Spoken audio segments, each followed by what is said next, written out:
Hi అండి. ఈరోజు షాను, మను వాళ్ళకి స్కూల్ అయితే ఉంది. మార్నింగ్ అయితే 6:00 లేసాను కానీ చాలా నిద్ర అయితే వచ్చేస్తుందండి.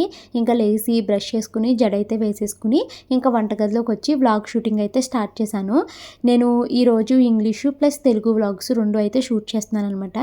సో, అది షూటింగ్ అయితే అలా చేసుకుంటూ మధ్యలో అయితే హనీ వాటర్ కలుపుకొని తాగుతున్నానండి. నాకు చాలా రిలాక్స్‌డ్‌గా ఉంటది ఇలా ప్రశాంతంగా బాల్కనీలో కూర్చొని తాగితేని. ఇంకా ఈరోజు పిల్లలకి లంచ్ బాక్స్‌లోకి అయితే నేను పులిహోర అయితే చేసేసానండి. వాళ్ళకి లంచ్ బాక్సును, స్నాక్స్ అయితే ప్యాక్ చేసేసి వాటర్ బాటిల్స్ అయితే నింపేశాను. పిల్లలు స్నానాలు చేసి వచ్చేసారు. వాళ్ళకి టిఫిన్ అయితే ఇడ్లీ వేసి ఇచ్చేసానండి. పిల్లలు టిఫిన్ తినడం కంప్లీట్ అయిపోయిన తర్వాత వాళ్ళిద్దరికీ జెల్ అయితే వేసి స్కూల్కి అయితే పంపించేసి తర్వాత నేను కూడా రెడీ అయిపోయి వాకింగ్కి అయితే వెళ్ళాను. వాకింగ్కి వెళ్ళి ఇంటికి వచ్చేసరికి టైం అయితే 10:00 అయ్యిందండి. ఇడ్లీ అయితే వేసుకుని టిఫిన్ అయితే తినేసాను.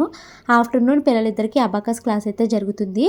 క్లాస్ అయిన తర్వాత ఈరోజు స్నాక్స్ అయితే యాపిల్ అయితే తిన్నారండి. తర్వాత ఒక 1 అవర్ పాటు మనునైతే అబాకస్ ప్రాక్టీస్ అయితే చేపించాను. ఈవినింగ్ పిల్లలిద్దరిని తీసుకుని కరాటే గ్రౌండ్కి అయితే వచ్చానండి. అక్కడ టైం వేస్ట్ చేయకుండా ఎడిటింగ్ వర్క్ అయితే కంప్లీట్ చేసుకుని ఇంటికైతే వచ్చేటప్పుడు దారిలో మాకు కలబంద మొక్కలు కనిపించాయి. అవి తెచ్చుకున్నాను అనమాట. ఇంకా నైట్ డిన్నర్లోకి ఎగ్ ఆమ్లెట్స్ అయితే వేసుకుని మిగిలిపోయిన పప్పు ఉంటే దాన్ని అయితే వేసుకుని డిన్నర్ అయితే తినేసాం.